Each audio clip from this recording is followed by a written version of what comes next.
I'm Jack Berryman, ACSM historian, and we're here today interviewing people for ACSM's Distinguished Leaders in Sports Medicine and Exercise Science series.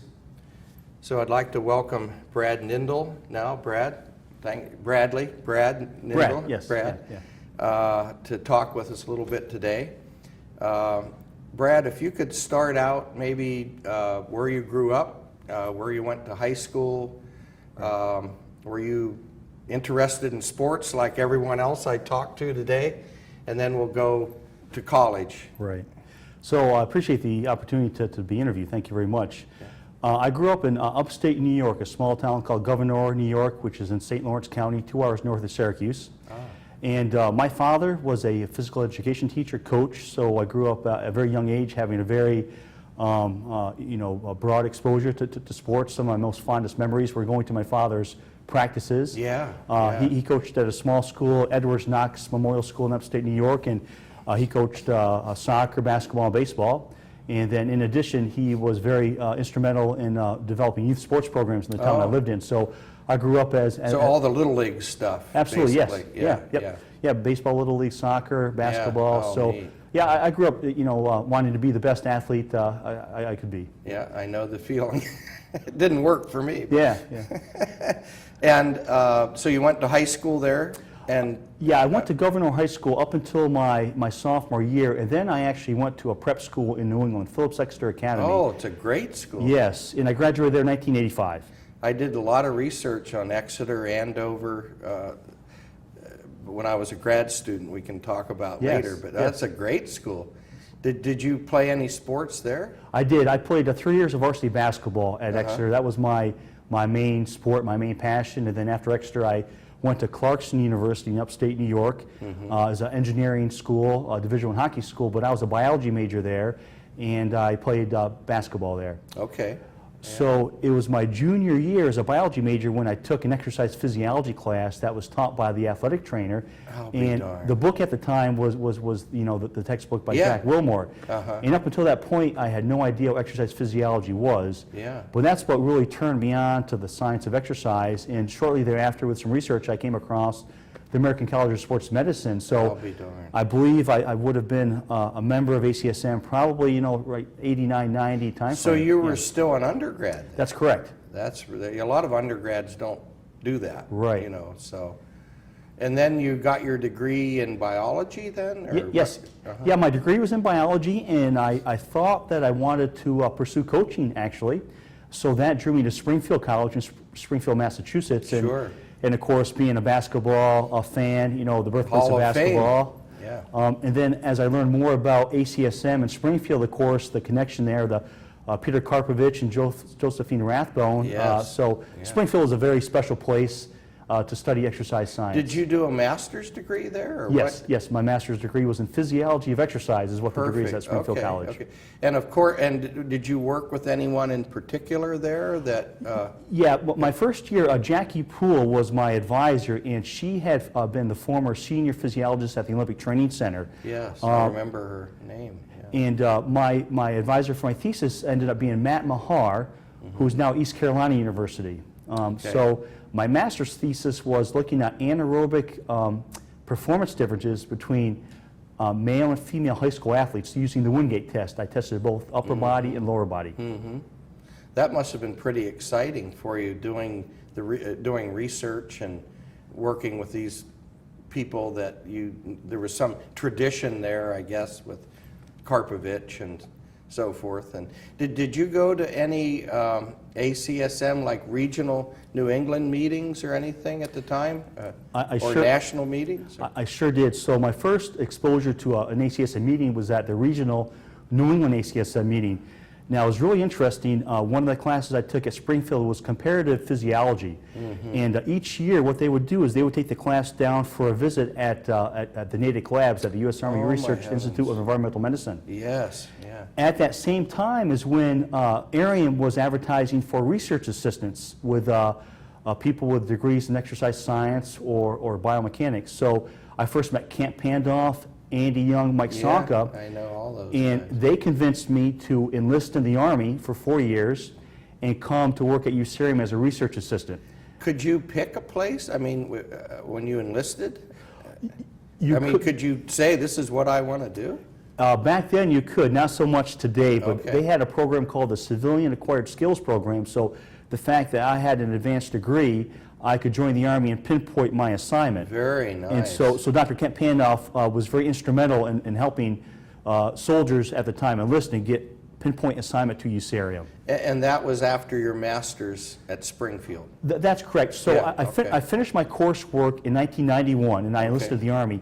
And then my thesis wasn't done yet, so I finished my thesis in 93. So while I was enlisted in the Army at USAREUM, I was collecting data for my master's thesis. Okay, Yeah. well, that worked out. Yes, sure did, sure did. I saw Kent yesterday, and I've interviewed him, of course, and he said, someone you need to interview is Brad Nindl. And I said, well, I am tomorrow. He goes, good choice. Yeah. So, yeah, I know all those. Mike left Natick now, didn't he? Well, that's right. Yeah, so within the last 2 years, Andy Young and Mike Salk have retired from Yes, USAREUM. yes, And yes. Kent retired Kent, probably 10 years ago. yeah. But to this day, they all remain very, very strong mentors in my career. Yeah, great people. So you finished your master's work, but you're in the Army now. Right. And so what did you start doing at Natick then? Well, yeah, at Natick, I was in the Occupational Physiology Division, so we did a lot with repetitive lifting. I worked for Marilyn Sharp, who was a UMass Amherst alum, and did a lot of work examining, physical performance capabilities of soldiers. Now, that was the same division that Bill Kramer had done his postdoc in. I'll be darned. Okay, but he wasn't there then. No, He had gone and that's correct. okay. Yeah, so when I left Springfield to join the Army at ACSM, Dr. Kramer was actually at University of Connecticut. Which isn't that far. Not away. that far at all, right. And so you were committed to 4 years. Right. The whole time at Natick doing your research. And then is that when you decided to get a Ph.D.? That's correct. So, when I took my first exercise physiology seminar at Springfield, where we read journal articles, and that's what really got me excited about research, thinking that maybe I wanted to pursue a research career versus a coaching career. When I was at Springfield, I coached 2 years of JV basketball at Fermi High School in Enfield, Connecticut. I'll be darned. And so I had some exposure to coaching, but I thought maybe I wanted to pursue research. Yeah. And at the time at Springfield, too, I read a book, Designing Resistance Training Programs, written by Kramer and Fleck. I'll be darned. So that got me thinking the physiology of training, always trying to optimize soldier performance, which led me to ACSM. But when I was at ACSM, I had an interest in endocrine physiology, and there's a endocrine physiologist, Colonel Carl Friedel, who's now retired, who's another big mentor at ACSM, and he did a lot with the Ranger studies, which 2 months of very rigorous military training, sort of semi-starvation that really parallels the Minnesota starvation study to some extent. So that was a very fascinating research model where I learned, the physiological adaptations of stress. So knowing my interest in hormones, everybody at ACSM, Marilyn Sharp, Kent Pandoff, Carl Friedel said, you gotta reach out to this guy, Bill Kramer, who at the time was at Penn State then. Yes, I remember that. Yeah, but he had been at Natick before that. Yes. Yeah. Yep. Tell me, I don't know what ACSM is. The Army Research Institute of Environmental I'm Medicine. glad I asked. I Okay. wouldn't have figured that Yeah. out. Okay. And that's what it's called, the unit or Yes. whatever at Natick. Yeah, the acronym is ARIM or US ARIM. The US would be United States. Okay. Right. Now we all know. Okay. So you reached out to Bill Kramer, Yes. but he was at Penn State then. Right. So I had a whole list of schools that I wanted to explore for a PhD program, Penn State, UConn, UMass Amherst. My first visit was to Penn State, and with Bill Kramer's charisma, he sold me on his program there. So we had a handshake deal, and then a year later, I was a first-year doctoral student working for him. But so you started at Penn State, or you graduated from Penn State? Yeah, I graduated from Penn State as well. I Okay. was there from 95 to 99. Okay, my hometown is Lewistown, Okay. which is just over the mountain from State College. Right. So I've been there a lot. So you finished your degree at Penn State, and then Bill went to UConn, Correct. something like that, probably. Well, okay, so Dr. Kramer actually went from Penn State to Ball State I guess I didn't know. yeah, about that. for I think like 3 years. Oh, okay. So he replaced Dave Costello there. I see. I didn't remember Yep. that. And then went to UConn. Okay. So now you have your Ph.D. It's when, 95? 99, I graduated with my Ph.D. Okay. And what was your next stop? So again, I was very interested in training physiology and the endocrinology of training. So I considered two options. One option was going to the University of Virginia Medical School to do a postdoc with Alan Rogel, who had done a lot of work with growth hormone during adolescence and its relationship to body composition. So that was a big interest. But then I engaged in conversation with Kent Pandolf, who said, "Hey, would you consider coming back to USARIUM as a postdoc?"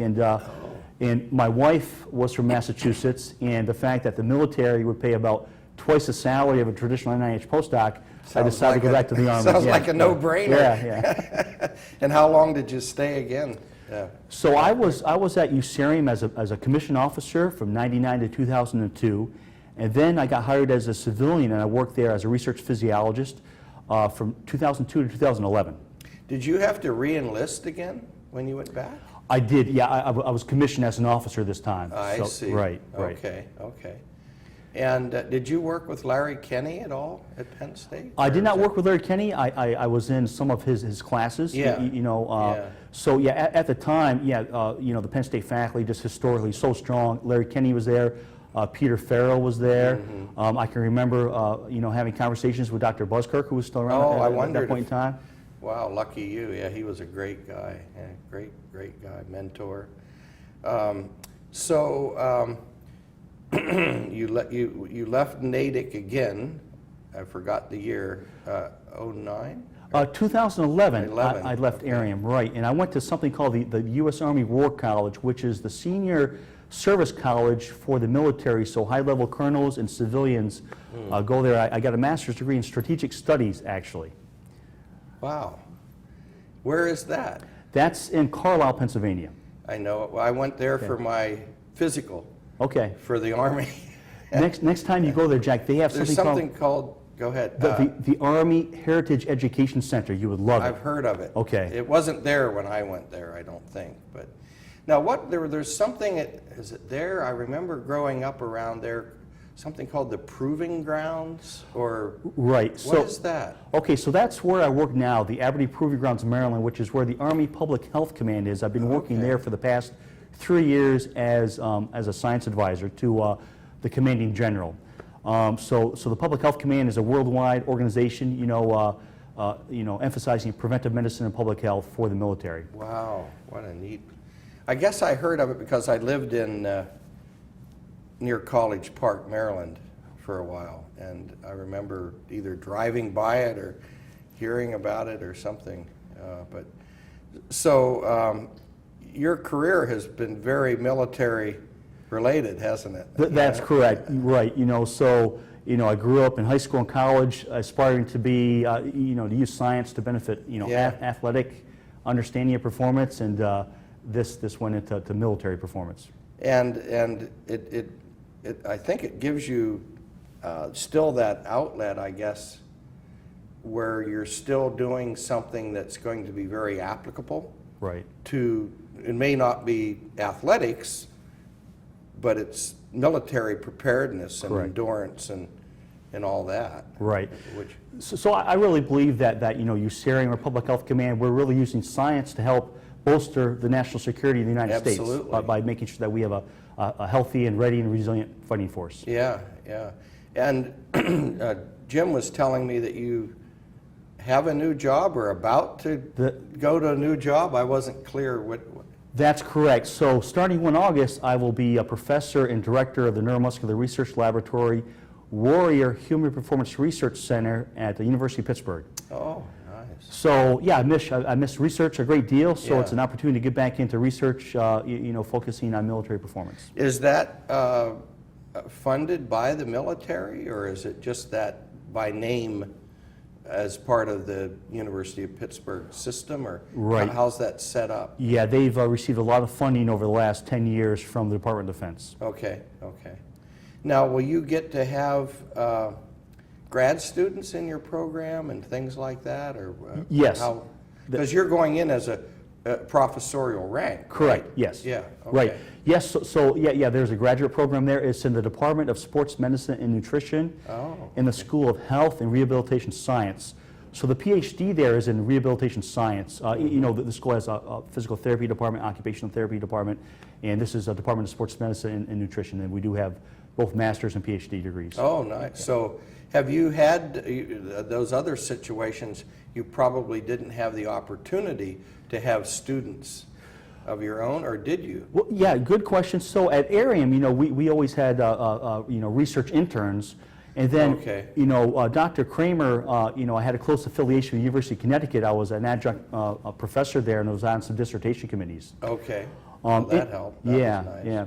Now, what was really interesting, in 2009, I had the opportunity to go to Finland. I served as a visiting professor at the University of Jyväskylä, Paavo Komi's laboratory, K.O. Häkkinen's laboratory, Heikki Karolainen. So, Wow, that would have been tremendous unique. opportunity. Right, right. So yeah, we would have, you know, Paavo Komi established a tradition of the faculty would take a break about 10 o'clock every morning and go have some coffee right across the street. So being able to interact with him and his laboratory was tremendous. Yeah. Now, all this time, I assume you've kept up with ACSM. Right. Presenting papers or conferences or whatever. Right. My affiliation and involvement with ACSM has been so rewarding professionally for me. You know, from the very first meeting I went to as a regional member of the New England ACSM, Yeah. when I was a graduate student at Penn State, the Mid-Atlantic chapter I was very involved with. I was very fortunate, I think about 2001, when Kent Pandolf appointed me to the MSSC editorial board, which was just Wow. one of my, Yeah. you know, just favorite things to do, to be involved with the journal. Mhm. Have you published in MSSC? Oh, yes. Yourself? Yes, yes. Because I don't keep up with any of the. I'm a historian, so Right. I don't keep up with that literature, but Right, it so, would be a perfect outlet. I oh, would- yes, yes, yeah. With my research, we would typically target medicine and science and sports and exercise and/or Journal of Applied Physiology, Oh, obviously. yeah. Right, right. Yeah, it'd be the perfect deal. Do you have big plans for Pitt? Yes, right. So at Pittsburgh, it's really interesting where they have 7 remote laboratories throughout the country, and a lot of these laboratories are co-located with special forces. So, you know, right now, you know, the military has big efforts right now trying to understand military, you know, performance. So they're investing more in, you know, like strength and conditioning coaches, athletic trainers, physical therapists to push these assets down the lowest level because being a soldier is so physically demanding, Yeah. they incur a lot of musculoskeletal injuries. So we need to really better understand that and use science to really promote healthy training and preservation of the force. Can you actually use those soldiers in your research, or is that the whole idea that you should do that? You can, you know, obviously the government, just like academia, has very strict, you know, regulatory Yeah, procedures I to wondered. use subjects. The Yeah. government is very, very stringent, right? Yeah, okay. So still, the military, you can only volunteer to be a research study. You can't mandate a soldier to participate in a research study. So was that the intent? You said there were 7 regional, and each of those is located where there's a soldier base? Well, yes. So, for example, there's a lab right now. Pittsburgh has a laboratory in Coronado, which is where they do the Navy SEALs training. Okay. So they have a battery of tests, a laboratory test that they will assess strength and flexibility and balance and aerobic performance, anaerobic performance, and then they'll track injuries thereafter to see what the relationship is. So they're not using them in that sense as research subjects, so to speak. It's part of the preparation and training program, I guess. Correct. It's still part of a research protocol, an approved protocol. Okay, Right. I see. Is there anything out my way at McCord, Fort Lewis? Well, yeah, JBLM, they Yeah, have. JBL. So the Army has something else, an initiative they started several years ago called the Thor 3 program. That stands for Tactical Human Optimization, Rapid Reintegration and Rehabilitation. And so they have a Thor 3 team at JBLM. Oh, okay. That is working with the soldiers there. I drive by it a lot, and I wondered, you know, what they were doing there in that field. Right. So, and that's sort of new, JBLM. They used to have Fort two Lewis. separate, Fort Lewis. And, Right. Joint Base Lewis McChord. Right? yes, Yeah, yeah, yeah. yes, yes. Do you have any grad students sort of lined up yet, do you think, that are already there maybe that you're inheriting, or are you starting to Yeah. try to advertise for Correct. recruiting? Or Yeah, right now the laboratory, it's my understanding, I think they have 6 doctoral students. They're bringing in 2 more this year, and I'm looking to bring on 2 more next year, and I've already reached back to USARIUM to see if there's an enlisted Oh, soldier that good. might want to go back, so we're trying to identify Yeah. some people that might be interested in military-centric line of physiology research. are you replacing someone, or are Yes. they growing? Right, I'll be replacing Scott Lepart, Okay. who you know, was the very successful leader of this program, but he's just left this year to take a dean position at the University of Kentucky. Oh, okay, all right. So this sounds like a perfect move for you. I'm very You excited. must be pretty excited Yes, about yes, it. very much. And getting back to Kent Pandoff, Yeah. so Kent Pandoff was is a UPitt alum. So, Oh, he did tell me Okay. that with was it Bruce Noble he worked with? Right, right. And so then he's very close colleagues with Bob Robertson as well, who I just had dinner with both Kent and Bob I'll be darned. the other night to learn more about Pittsburgh. Right? How Right, nice. yes. I went there for an interview for a master's degree, and ended up, that's when I went to UMass. Okay. I had a decision to make, and I don't know if it was the right one or not, but I enjoyed Amherst too. So anyhow, I guess the last question, I told you 30 minutes goes fast. The last question, you are one of the younger people that I've interviewed. Okay. And so what I'm interested in hearing is if you have any thoughts about sort of your experiences with the college. You've touched on it several times, but maybe sort of where the college is at. And I think you're also one that could speak to it about being a student, you know, Right. and how it's gone for you, and just any general comments about Right. the college. So yeah, I mean, I'm a huge fan and supporter of the American College for Sports Medicine. I think it's a tremendous organization. It just continues to grow and get better each year. Tremendous opportunity for students. It's so great to see, you know, students their first time attending and the excitement they get of presenting something. Yeah. So ACSM does, you know, just a great effort in outreaching and you know, bringing students into the fold. You know, I was very, again, very lucky over the years to be mentored by many, you know, ACSM, you know, fellows. So, yeah, I think the growth for the college will continue to be tremendous, and also a very big supporter in this, the whole exercises medicine Yes. initiative. You know, the whole thing that physical activity it should be a vital sign. And again, getting back to my role as a science advisor for the Army Public Health Command, our Surgeon General, Patricia Horho, is the first nurse Surgeon General and first female Surgeon General, but she has something called the Performance Triad. That's her #1 priority in the Army right Wow. now. Trying to make sure soldiers get proper activity, nutrition, and sleep. Perfect. And the whole notion Yeah. with her vision is trying to, you know, turn, you know, medicine from a reactive healthcare system to a proactive system for health. Yes. And that is very consistent with the mission of the college and exercises medicine. Yeah, I talk about it in actually one of my history classes, and that is we've got to go away from the disease model Yes. of medicine more towards where we were traditionally, and that is prevention and lifestyle. Right. And when I heard what you said there, I thought, yes, I agree 100%. And it's perfect for your Army group. I mean, Right. what better model Right. to use? Well, anyhow, Brad, thanks so much. Thank you very much. I appreciate Yeah, it. my pleasure. Thank you. It was fun. Thanks.